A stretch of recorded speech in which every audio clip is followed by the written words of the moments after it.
이 말씀 중심에서 무엇이 사람을 아름답게 하는가, 무엇이 사람을 아름답게 하는가라는 제목으로 하나님 말씀 함께 나누겠습니다. 저번 주에 영화를 틀어줬더니 너무 집중도가 뛰어나가지고 다음 주부터 영화를 틀어줘야 되겠다, 그런 생각을 하고 오늘도 영상을 15분짜리를 틀어줄까 하다가 그러면 너무 설교가 길어질 것 같아서 다음에 하도록 하고, 오늘 말씀 전번 주와 같은 본문인데 오늘은 제목 설교를 하려고 그래요. 제목 설교는 뭐냐, 강해 설교는 그 본문 중심으로다가 배경을 연구해서 하는 설교고, 제목 설교는 거기서 제목만 따오는 거예요. 그러니까 하나의 어떤 모티프를 가지고 오는 거죠. 그래서 오늘은 순종이라고 하는 모티프를 가지고 와서 제목 설교를 하려고 합니다. 성경은 다중 의미로 되어 있기 때문에 다른 똑같은 본문이 다른 이야기를 하는 게 아니라 어떤 다른 측면에서 바라본 이 말씀에 대해서 함께 나누려고 합니다. 고향들 잘 갔다 왔나요? 좋은 사람들 다 만나고 왔나요?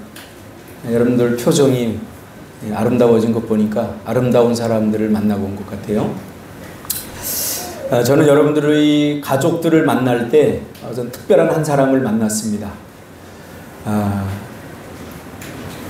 실제로는 만나주지 않을 것 같아서 제가 책으로 만났습니다. 제가 좋아하는 소설가 김훈, 그분의 책을 제가 다 가지고 있습니다. 수필부터 시작해서 소설, 다양한 책들 10몇 권을 가지고 있는데, 이번에는 우리 김훈 선생을 내가 조금 한번 다시 책으로 만나보자. 그래서 그분의 책을 펼쳐놓고 계획표를 짰어요. 1교시, 2교시, 3교시, 4교시까지 짜서 하루에 4교시를 소화하는 게 참 힘들더라고요.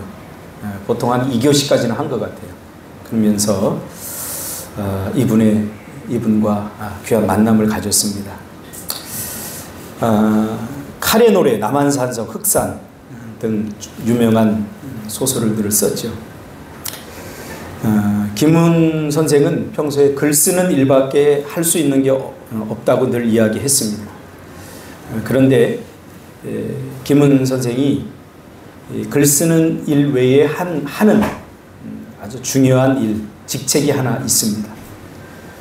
그게 뭐냐면 생명안전시민넷의 공동대표입니다. 그는 일체 외부 활동을 하지 않습니다. 늘 그는 글 쓰는 일밖에 하지 않습니다. 글 쓰기 위해서 사색하고 공원을 산책하고 사람들을 만나고 그 모든 것들이 다 글 쓰기 위한 일입니다.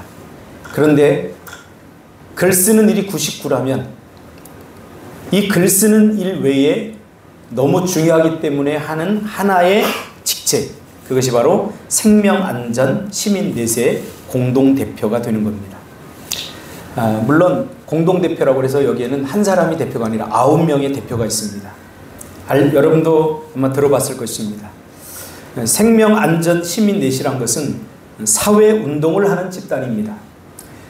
그가 부득이 글 쓰는 일 외에 글 쓰기도 부족한 시간을 쪼개요. 이 생명안전시민넷의 공동대표를 할 수밖에 없었던 이유는 노동자들의 죽음 때문이라고 그는 밝히고 있습니다. 1년에 우리나라에서 산업재해로 죽어가는, 현장에서 죽어가는, 일하다가 노동하다가 떨어져서 죽고 깔려서 죽고 다쳐서 죽고 전철에 치여서 죽고 하는 사람이 1년에 800명이라고 합니다. 김훈 선생에 의하면 이런 죽음은 개죽음인 거죠. 이 아까운 죽음이 개죽음인 이유는 죽지 않아도 되는데 죽기 때문입니다. 인재죠, 인재. 조금만 조심하고 조금만 우리가 신경을 쓰면은 막을 수 있는데, 자본주의 경제 논리에 의해서 사람의 목숨보다 돈을 더 우선시하니까 안전장치 하나 조금만 더 돈 들여서 하면 되는데, 그러다 보면 이 이윤이 남지 않기 때문에 그냥 사람들을 노동의 장으로 내모는 거죠. 그래서 죽는 사람들이 1년에 800명이라고 합니다. 사람이 막을 수 있는 죽음이라는 거죠. 그런데도 사람들은 이 안타까운 죽음을 막을 생각을 하지 않아서 해마다 죽는 사람이 점점 늘어나고 있다는 것에 대한 양심의 가책을 김훈 선생이 느꼈다고 합니다. 그래서 내가 이것을 막을 수는 없지만 적어도 소중한 생명이 죽어간다는 것을 알려야 되겠다. 그래서 생명안전 시민넷의 공동대표가 되었다고 이야기를 했습니다. 그러면 왜 막을 수 있는 죽음을 사람들이 막지 않습니까? 생각해 보세요. 여러분의 아내일 수도 있고 여러분의 남편일 수도 있고 여러분의 자녀일 수도 있습니다. 이 죽음으로 내몰린 사람들이. 왜냐하면 우리는 다 노동자들 아닙니까? 그는 이런 말로 현실의 안타까움을 토로합니다. 지식인 분석가, 활동가들이 TV에 나와서 이 문제에 대해서, 이 산업재해 문제에 대해서 특별 자담을 하고 국회에서 권력자들의 권력의 지분을 놓고 악다구리를 하는 동안에도 노동자들은 계속해서 죽어나간다는 것입니다. 또 그는 왜 이 사태가 반복되는지 원인과 이유, 그리고 어떻게 하면 해결할 수 있는지도 다 알고 있다는 것입니다. 많은 사람들이 이 부분에 대해서 연구하고 심지어는 수많은 석박사 논문도 써서 세미나도 수없이 열려서 그 해결책을 알고 있지만 이 문제가 해결되지 않는 이유는 다 알면서 다 아는 길을 가지 않기 때문이다 라고 이야기를 합니다. 그러면서 뻔히 알면서 가지 않는 이유는 800명이 죽어가는 것이 일상화되어 있어서 라고 말을 합니다. 일상화라는 말은 굉장히 무서운 말입니다. 일상화가 되면 이게 문제로 생각하지 않습니다. 사람들은 이상해 보이지도 않습니다. 심각해 보이지도 않습니다. 이게 일상화입니다. 그는 이것을 누적된 일상화라고 표현합니다. 전철에서 잘못해서 사람이 깔려 죽었어요. 안전보호대가 제대로 되지 않아서. 그러면 우리는 아이고 좀 조심하지, 한 개인의 문제로 취급을 해버립니다. 그리고 내가 아니어서 다행이다, 내 가족이 아니어서 다행이다 하고 곧 있습니다. 이게 일상화입니다. 일상화가 되면 경각심이 사라지고 이 문제를 심각하게 느낄 수 있는 감수성이 사라지기 때문이라는 거죠. 즉 당연한 것으로 받아들인다는 거예요. 그러면서 지금 현재 한국 사회를 야만과 폭력의 시대라고 정의합니다. 지금까지 살았던 대로 사는 것에 아무 문제의식을 느끼지 못하는 시대, 그 시대가 바로 지금 저와 여러분이 살아가는 이 한국 사회에서의 삶이라는 거예요. 그런데 그는 아주 놀라운 통찰력으로 이야기를 합니다. 그러면 왜 우리는 생명이 죽어가는데 이것을 어쩔 수 없는 일이라고, 이런 악이 일상화된 구조 속에서 우리는 아무렇지도 않게 살아가는가? 고용하는 사람들, 고용주들이 당신의 이익들을 조금 포기하고 그런 안전한 시스템들을 만들고 그렇게 하면 되는데 그렇게 하지 않는다는 거예요. 그리고 우리는 그것을 또 당연하게 받아들인다는 거예요. 이게 구조화된 악입니다. 이 김훈 선생은 크리스찬이 아닌 것 같아요. 제가 보기에. 자세히는 제가 모르겠지만. 그런데 이 김훈 선생이 가지고 있는 세계관 중에서 우리 기독교와 맞는 세계관인데 그게 뭐냐면 이 김훈 선생은 우리 인간을 악한 존재로 봅니다. 우리 인간은 태어나자마자 악한 존재다. 이런 일이 일어나는 것은 우리 안에, 우리 인간성 안에 악이 들어있기 때문이다 라고 전제를 합니다. 이 악이 우리 안에 있는 인간성을 상실하게 만든다는 거예요. 그래서 사람이 죽어가는데도 거기 안전바 하나만 몇십만 원 주고 하면 되는데 그 안전바 하나 하지 않아서 생명이 죽어간다는 거예요. 이런 일들이 왜 일어나느냐? 고용하는 고용주는 이윤을 얻기 위해서, 그리고 대부분의 사람들은 내일이 아니기 때문에. 그럼 왜 이런 생각을 하게 되느냐? 우리 안에 인간성이 상실되었기 때문이라는 거예요. 근데 이 인간성이 상실된 이유가 뭐냐면 우리 안에 악이 존재하기 때문에 그런 거예요. 이 악이 우리 안에 있는 인간성을 상실하게 만든다는 거죠. 그런데 이 악을 인간이 제거할 수 없다라고 김훈 선생은 이야기합니다. 그는 크리스찬이 아니기 때문에. 그래서 그는 이 악을 우리 인간이 제거할 수 없기에 우리는 이 악과 더불어 살아야 된다는 거죠. 어떻게 해요? 악을 잘 관리하면서. 그러면서 김훈 선생이 1948년생인데 그때하고 지금하고 세상이 좀 달라졌느냐? 물질적으로는 풍요해졌지만 그러나 오히려 더 살기 힘든 세상이 되었다 라고 그런 고백합니다. 그럼 왜 이런 일들이 일어나느냐? 악이 존재하기 때문에. 그러면 이런 세상은 바뀔 것이냐? 김훈 선생은 바뀌지 않는다고 봐요. 세상은 본래 그런 것이고 앞으로도 그럴 것이다 라고 하면서 악이라는 것을 외과 수술하듯 칼로 도려내서 없앨 수 없기 때문이다. 다소 희망적이지 않은 결론을 내려버립니다. 그가 쓴 많은 책들을 제가 읽으면서 그의 세계관을 내 나름대로 분석을 했습니다. 그러면서 그럼에도 불구하고 내가 아무리 이렇게 애를 써도 이 세상은 바뀌지 않을 거야. 그걸 알고 있어요, 김훈 선생님. 그럼에도 불구하고 자기가 이 일에 양심의 가책을 받고 뛰어든 것은 이 문제를 자신이 해결하는 것이 가능하지 않지만 그러나 적어도 포기할 수 없기 때문이다. 이게 얼마나 무력한 희생이에요. 내가 열심히 하면 바뀌어야 되고 변화되어야 되는데 내가 아무리 열심히 해도 변화되지 않아. 바뀌지 않아. 그것을 뻔히 알면서 그럼에도 계속 하는 것은 최소한 인간으로서 포기할 수 없는 일이기 때문이다 라고 이야기하는 거죠. 저는 가끔 설교를 하면서 이 김훈 선생과 같은 심정을 가질 때가 있습니다. 내가 설교를 한다고 해서 저들이 바뀔 것이 않을 것 같은 마음이 지배적일 때 내가 이 설교를 계속 해야 되느냐, 이게 무슨 장난이냐 이런 생각이 들 때마다 저는 김훈 선생과 비슷한 심정을 가지고 이 설교를 합니다. 그럼에도 포기할 수 없기 때문에. 그는 양심의 소리를 듣고 사는 사람이죠.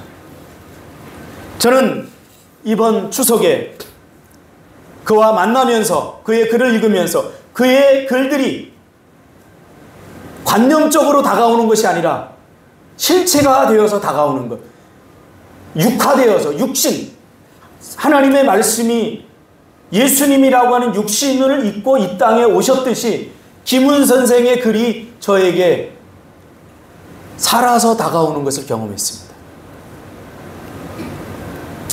우리의 신앙이 얼마나 관념적인지 몰라요. 김훈 선생이 단어를 형용사를 안 써요. 단어를 화려하게 사용하지 않고 주어와 동사만으로 쓰는 이유는 뭐냐면 관념적인 언어를 쓰지 않기 위해서. 그는 실제로 경험하고 손에 만질 수 있는 언어만을 사용합니다. 그래서 그의 글을 읽으면 굉장히 실제적입니다. 오늘 우리의 신앙은 굉장히 관념적이에요. 그래서 쉽게 질려요. 그리고 변화가 없어요. 관념적이라는 건 뭐냐면 존재하지 않는 거예요. 예를 들면 이런 거예요. 여러분, 짬뽕값이 얼마인지 아세요? 우리나라 통계청에서 낸 짬뽕값이 얼마예요? 얼마인 줄 아세요? 짬뽕들 안 쳐드세요? 10,000원. 통계청에서 난 게 6,500원이에요.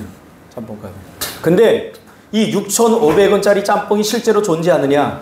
아니에요. 이거는 관념적인, 다시 말하면 통계에 의한 거예요. 어떤 지역에는 3,000원이고 어떤 지역에는 9,000원이고 어떤 지역에 10,000원이에요. 이것을 종합해보고서 통계를 내보니까 대체적으로 짬뽕값은 6,500원이라는 거예요. 그러면 짬뽕값은 얼마예요? 6,500원이에요. 그럼 6,500원짜리 짬뽕이 실제로 존재하느냐? 존재하지 않는, 이게 관념이에요. 통계, 보이지 않는 어떤 수치로다가 경우의 수를 만드는, 이게 관념이에요. 여러분, 사랑도 마찬가지예요. 사랑이라고 하는 말은 관념어예요. 사랑하십시오. 그런데 여러분, 사랑하지 못하는 이유는 사랑이라고 하는 이 단어를 관념적으로 받아들였기 때문에. 사랑은 실제적인 거예요. 내가 손해보는 거예요. 손해를 본다면 내가 그를 사랑하기 때문이에요. 사랑은 져주는 거예요. 내가 그를 위해서 져줬다면 그것은 내가 지금 사랑하고 있다는 거예요. 사랑은 말로 하는 게 아니에요. 오늘 우리 그리스도인들이 김훈 선생에게 배워야 될 것은 바로, 김훈 선생은 처절하게 삶을 살아가고 있어요.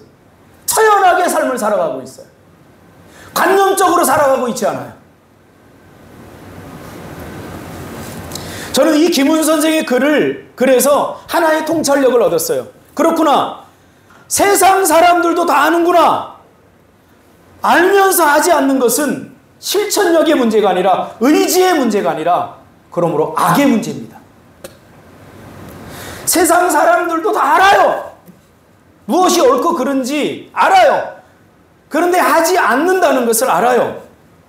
근데 그것이 우리는 어떤 의지의 문제, 관심의 문제, 의지 박약의 문제라고 생각하지만 김훈 선생은 그가 예수 믿지 않음에도 불구하고 정확히 우리 안에 악이 존재하기 때문이다 라고 통찰하고 있는 거죠.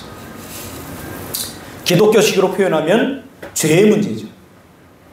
죄에 찌들어 살면 나쁜 것을 보고 악한 것을 보고도 그것을 일상화시켜버립니다. 어떻게 해요?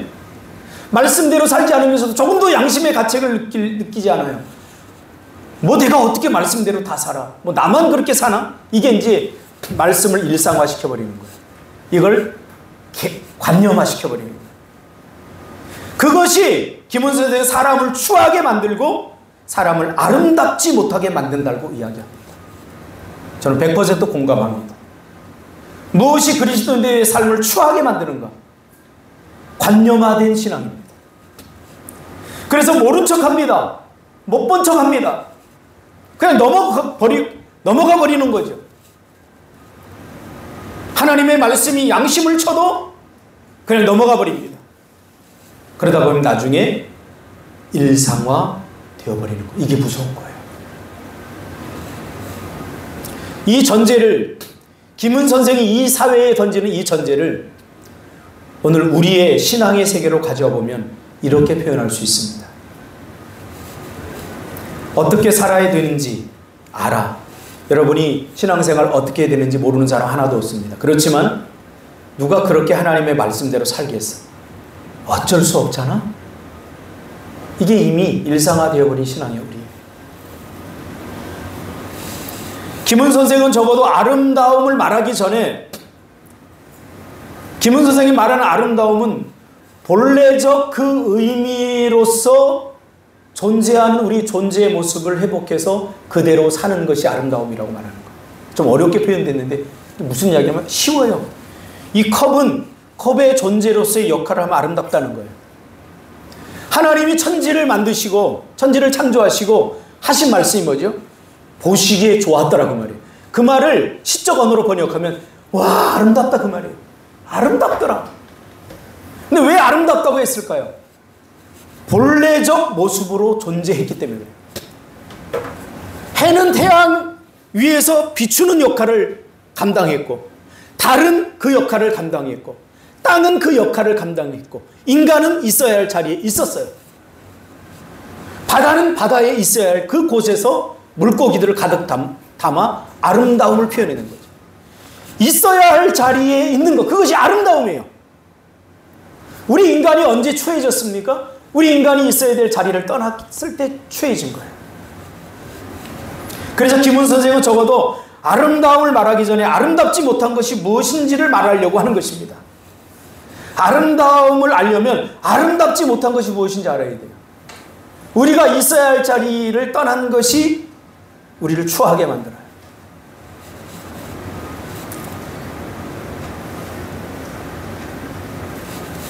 하나님은 사람을 자신의 형상대로 지었습니다. 그리고 보시기에 좋았다라고 표현합니다. 보시기에 좋았다는 것은 아름답다는 말이죠. 하나님은 사람을 본래 하나하나의 개별적인 존재로 지었습니다. 신묘막측, 존엄하고 존재 자체만으로 아름답게 만들었다는 거예요. 그러면 사람이 가장 아름다울 때가 언제인가? 바로 순종할 때입니다.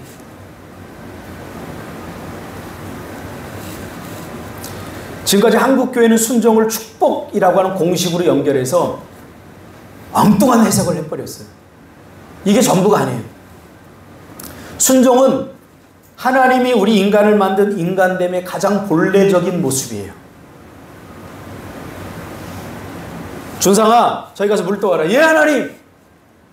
이 순종이 기쁜 거예요, 인간이. 왜? 하나님 목마름을 내가 해결해 줄 수 있으니까. 순종이라는 것은 억지가 아니에요. 그 안에 엄청난 가치가 숨어 있어요. 누군가를 이롭게 하고 누군가를 행복하게 하고, 이것이 순종의 진정한 의미예요. 지금은 알 수 없지만 내 순종으로 더 아름다워지는 거예요, 세상이. 그것을 보면서 하나님은 그 순종하는 모습을 보면서, 나의 모습을 보면서 아름답다라고 말하는 거예요. 오늘 설교는 굉장히 수준 있는 설교예요. 무식한 사람들은 졸아요. 들을 귀가 열리지 않아요. 순종이란 본래적 인간성의 회복을 경험하게 하는 거예요. 본래적 인간, 내가 누구인가? 그것을 알려면 그 비밀이 순종 안에 숨겨져 있다는 거예요. 그러나 우리 안에는 이미 순종이 존재했죠. 순종이 존재했어요. 지연아, 빵 좀 사오라 그러면 지 돈으로 사 먹지 왜 나한테 사달라고 그래? 이거 없었다는 거. 예, 사올게요. 그리고 가장 좋은 빵. 예를 들면 유통기한 3일 지난 거 안 사오고 유통기한 3달 남은 거 가장 지금 막 나온 빵을 갖다가 목사님을 대접하면서 그걸 먹고 행복해하는 나를 보면서 행복해 줄 수 있다는 거예요. 이게 순종의 의미예요. 근데 한국교회는 순종을 내가 복받기 위한 어떤 공식으로 만들어버렸어요.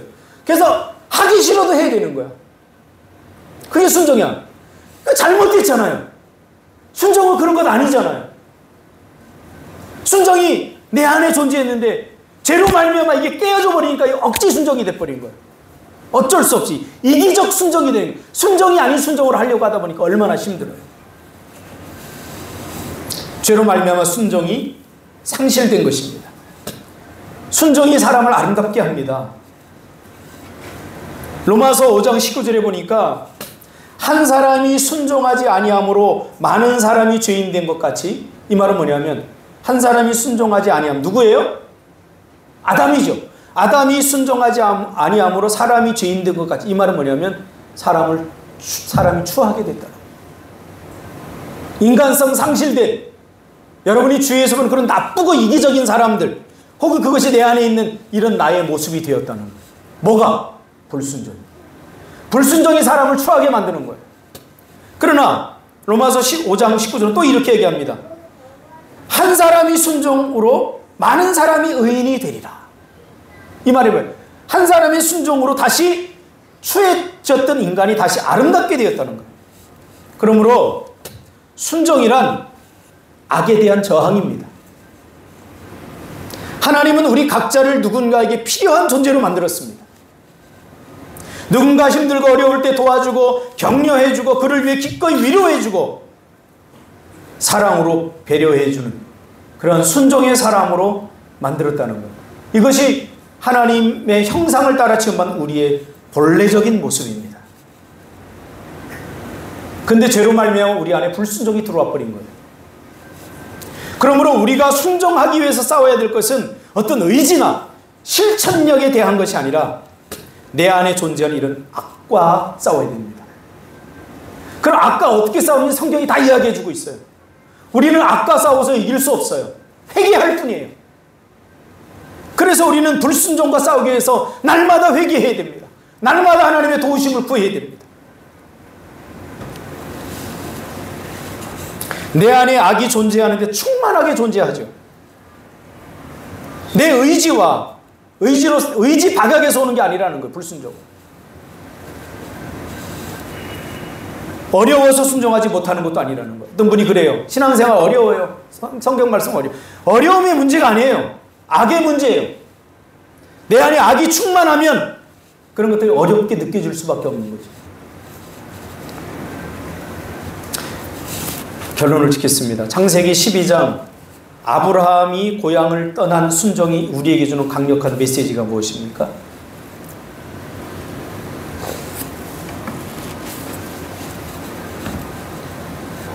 저는 이 말씀을 받으면서 그냥 받을 수 없었습니다. 가슴이 떨리고 두렵고 그리고 감동과 감격이 있었습니다. 이 사실을 깨닫게 해주신 성령님께 저는 감격해서 이 설교를 준비하며 책상에 엎드려서 한참을 흐느꼈습니다. 대부분 그렇게 설교해요. 야, 고향 떠나기가 쉽냐? 쉽지 않아. 근데 아브라함 참 대단해. 고향을 떠났으니까 본토 친척 아비집을 떠나기가 쉽지 않아. 의지의 문제로 받아들여 이걸. 여러분, 아브라함이 고향을 떠난 순종이 우리에게 주는 강력한 메시지는 바로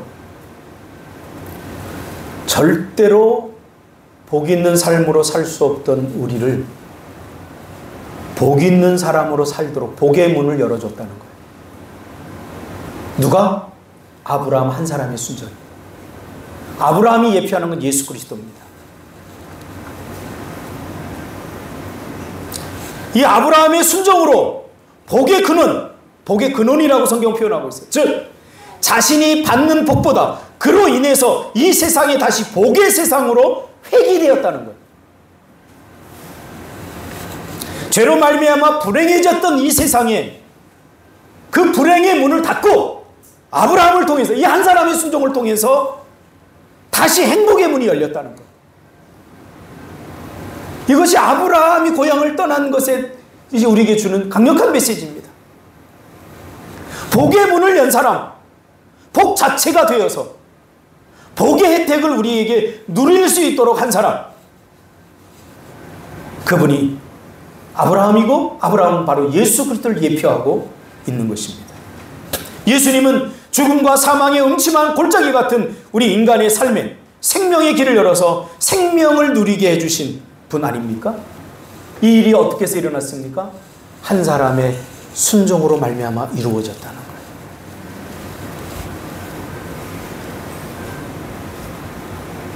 순종은 누가 할 수 있느냐? 죄송합니다.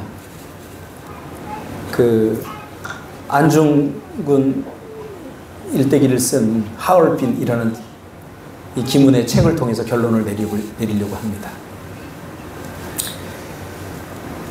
왜 우리가 순종하지 못하는가? 순종은 누가 할 수 있는가에 대한 답을 저는 그 책에서 얻었습니다.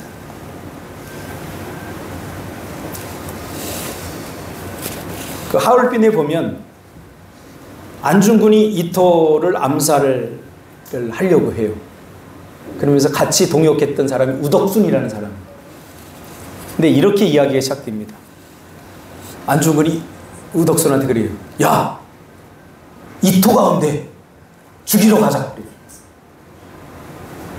그러니까 우덕순이 뭐라고 하냐면 그래 가자. 이 얼마나 멍청한 생각이고 멍청한 짓거리고.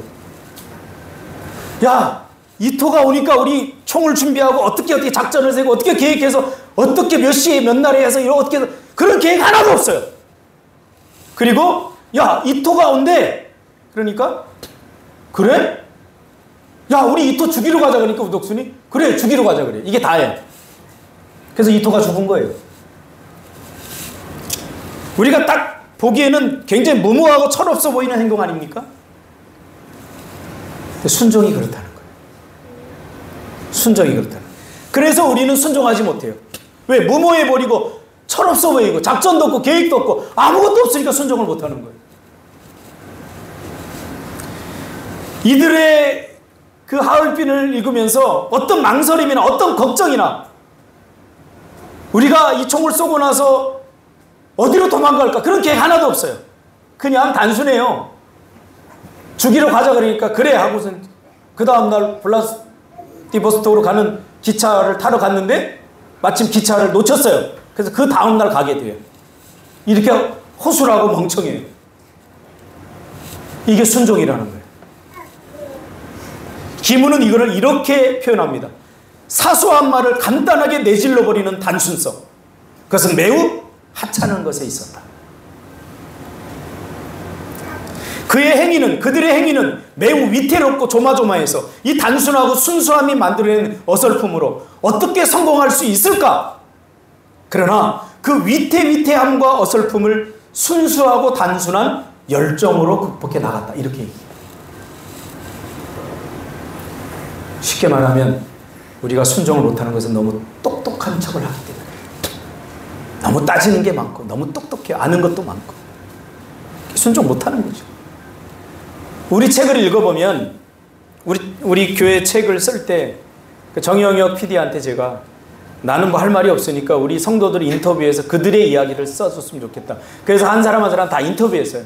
그 인터뷰하는 내용 중에 대부분 책에 들어갔죠. 그 중에 보면 우리 박준석 장로가 했던 인터뷰 내용이 있어요. 그것이 저를 따라 이곳에 온 모든 사람들의 똑같은 심정이라고 생각해요. 정영혁 차장이 그렇게 물어봐요. 어떤 계획을 갖고 왔느냐? 어떤 마음, 어떤 사명을 갖고 왔느냐? 박준석 장로가 몰라요. 아무것도 몰라요. 목사님이 가자고 해서 우린 따라 나섰을 뿐이에요. 이 멍청함! 이 단순함! 이게 순종이라는 거예요. 그런데 이 멍청하고 단순함이 사람을 살리고 세상을 아름답게 하는 거예요. 그 사람을 아름답게 하는 거예요. 가면 어떤 일이 있고 무슨 일이 있고 어떻게 어렵고 아무것도 몰라요. 그냥 가야 되는 것 알기 때문에 왔어요.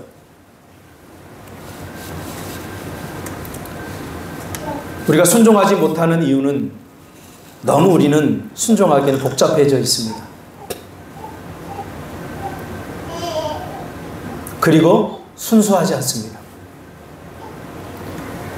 요즘 저는 현대 그리스도인들을 AI라고 표현하고 싶거든요. 너무 유리한 수만, 유리한 합리적인 것만 선택하려고 해요. 근데 그러다 롯같이 되는 거죠. 롯 보세요. 아브라함과 롯의 선택이 그걸 보여주지 않아요? 보기에 저 땅이 에덴 동산 같으니까 경우의 수에서 내가 더 유리할 것 같으니까 선택. 이게 AI가 하는 짓이에요. 오늘 그리스도인들이 AI가 되어가고 있어요. AI 그리스도인.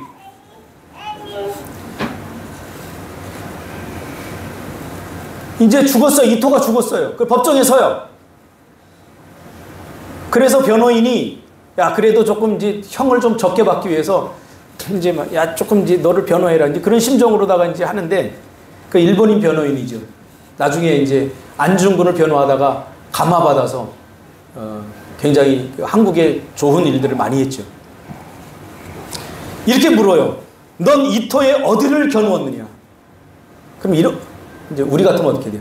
사실은 내가 생각해보니까 겨누려고 한 게 아니다. 잘못해서 실수로다가 쐈는데 그러다 어떻게 맞은 것 같아요. 우발적 범행이니까 좀 참작해주지 이렇게 얘기하잖아. 윤신정. 그치? 근데 안중근은 뭐라고 그러냐면 넌 이토의 어디를 겨누었냐니까 이토의 심장을 겨누었다. 죽이려고 했다는 거야. 이 기문은 이렇게 얘기해요. 이 짧은 말로 내질러버리는 순수함이라고 표현해요. 우리에게는 이 짧은 말로 내질러버리는 순수함이 없어요. 그래서 순종이 안 되는 거예요. 아브라함 보세요. 본토 친척 아비 집을 떠나가라. 네 하고 가잖아요. 그래서 우리는 아름답지 못한 거예요. 그러니까 우리의 영혼과 내면이 아름답지 못하니까 자꾸 발라발라 하는 거야. 발라발라. 여기도 고치고 여기도 고치고. 여러분, 제가 40이 들면서부터 미의 관점이 달라져서 보는 게, 얼굴 예쁜 사람한테 속지 마세요. 그 사람이 인생이 아름다워요. 삶이 아름다워요. 저는 맹각균 선교사님이 너무 좋아요. 왜냐하면 그분이 되게 아름다워 보여요. 뭐가 아름다워요? 머리털도 다 빠지고 뭐 수염도 나고 20년 전에 입던 옷 아직도 걸치고 있는데 뭐가 아름답겠어요? 그 인생의 발걸음이 저는 너무 아름다워요. 그래서 그분과 함께 하고 싶고 그분을 만나고 싶어. 그분의 향을 맡고 싶어요. 그 미얀마 멀지만 다음 주에 미얀마 위해서 우리가 이제 헌신 예배를 드릴 텐데 자꾸 그리운 이유가 그건 것 같아요. 왜 내가 자꾸 그분을 자꾸 그리워하지? 맹각균 선교사. 그분이 저한테 해준 거 아무것도 없어요. 그분 굉장히 냉정한 분이에요. 우리 가서 여행도 안 했잖아요.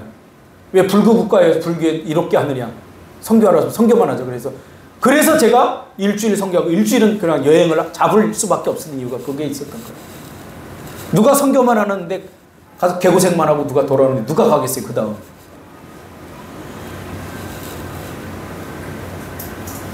순종은 낳는 겁니다. 낳는 거. 하는 게 아니라. 만드는 게 아니라 순종은 낳는 거예요. 해산의 고통이 필요해요. 나 하나의 순종으로 새로운 길이 열리는 거예요.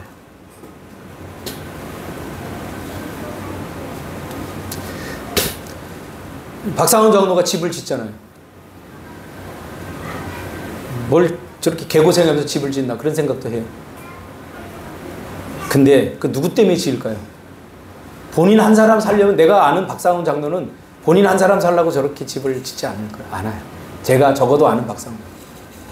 누군가를 행복하게 하고 누군가를 어깨로 올라가게 하고 누군가를 이롭게 하려고 저 집을 짓겠죠. 저 집 짓는 거 보통 일이 아니에요. 집 짓다 사람 죽어요.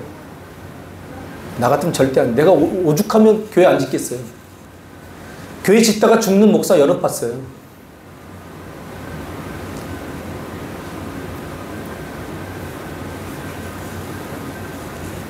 그럼에도 변화되지 않는 것을 알면서도 계속하는 것.